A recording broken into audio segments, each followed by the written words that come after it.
Welcome to Markets Now. I'm Michelle Brook with Brian Doherty of Total Farm Marketing. Grains all in negative territory on Friday, kind of a mixed day in the livestock and the milk markets. And Brian, let's start off talking about the grains. Everything in negative territory here as we close out the week. Profit taking or farmer selling? What do you think? It's profit taking, farmers selling, some technical selling, some rain in the forecast, both for the U.S. and for the southern hemisphere. Just a whole kind of plethora of things that kind of came into the market at end of week. Mostly, I think it was some profit taking from longs. I think the market overperformed what they expected here Monday through Wednesday, and so they took some profit around their stops up under pretty tight, and those were triggered on Thursdays overnight into Friday, and then Friday trade day. Harvest continues to chug along, so you've got some farmers selling just on overrun.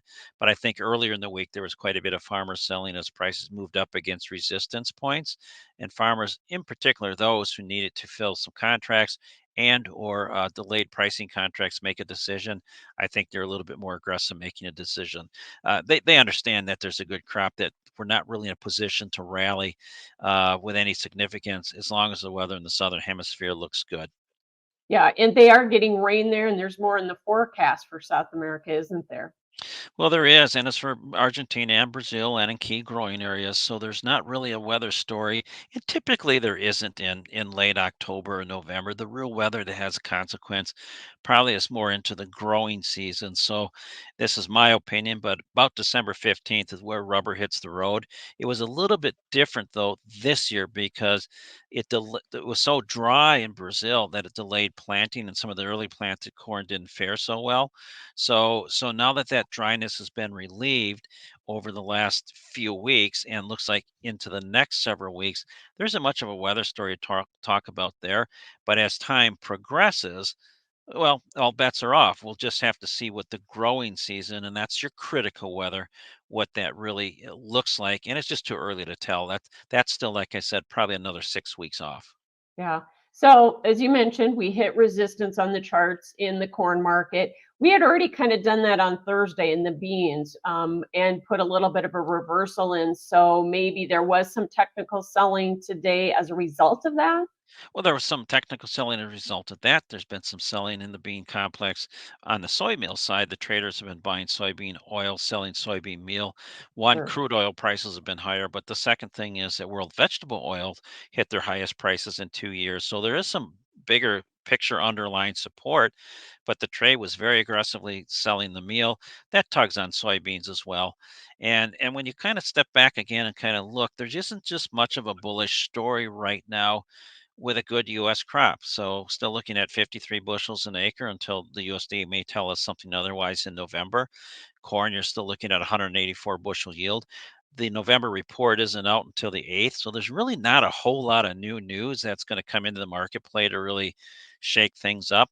And then, of course, we have an election ahead. Did that have anything to do with end of week sort of, maybe traders exiting? I doubt it, but that's out there. And right now, it looks like it's just a kind of a coin toss as to who's in the lead. No doubt. The election maybe has a little bit to do with it. We should also talk about, in the case of corn and soybeans, though, every time we get these pullbacks, it doesn't take long before we see good end user buying. And we had stellar exports last week. Do you anticipate that's going to continue or not? I do. I think the end user is in the buying mode. They're buying value. They're buying time of year. They're buying the prospect that southern hemisphere crops could be a little bit late and there's a weather market there, but they're buying value. And what I mean by that is if you look at corn futures prices, they're basically where today where they were toward the end of July or early August. So we've had all this quote bigger crops, harvest pressure, bigger yield. And what are we seeing? We're seeing end users come in and buy. They recognize the value proposition in corn, beans, wheat, they all bring good value to the end user. Now, the question is the end user going to really front load this thing? And that's what they've been doing here recently. And export sales year to date in corn are just outstanding. They're about a third higher than they were at last year at this time. So do they go to more of a just in time inventory after they kind of make these big purchases. That's one thing that might surface. But for now, the last several weeks, they have been in aggressive. They've been buying hand over fist. I think it's 8 days in a row through Friday that we had announced sales of more than 100,000 metric tons on corn. And that's when those sales are announced on a daily basis. The export sales are released each Thursday. But if there's a 100,000 ton or more sale, the USDA will release that information, which just means it's been a very active and hot market. And the end user just probably doesn't believe there's a lot of downside for price. What are they waiting for? Get it bought while they can.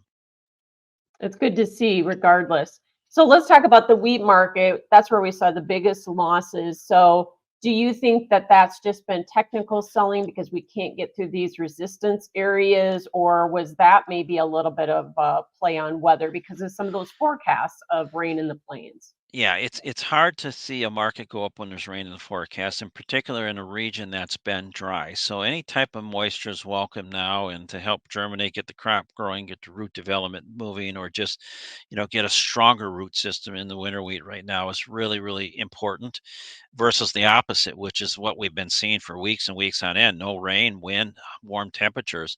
So I think there's a little bit of that. I think there was probably some profit taking too, just on rallies that don't propel upward. I think the traders are pretty quick to move out and recognize time of year. We're more in a trader's market where rallies will come and then they'll drop, and dips will come and then they'll rally. So for traders, there's really not a sustained weather market or a problem that all of a sudden they get caught on the wrong side of a weekend forecast. It's a good trader's market. But the better, vision of all of this is that despite the dollar moving higher, we're seeing really good export activity. We'd like to see that in wheat, and it might be. Here's the big picture perspective: both wheat and corn, despite these big crops worldwide the last couple of years, the world is still using a little bit more than it's produced. So we remain in this kind of ever present pattern where you're only one or two weather markets away from things changing significantly. So, not trying to give anybody false hope, but just preparedness. And I think the end user, especially worldwide, is recognizing that potential.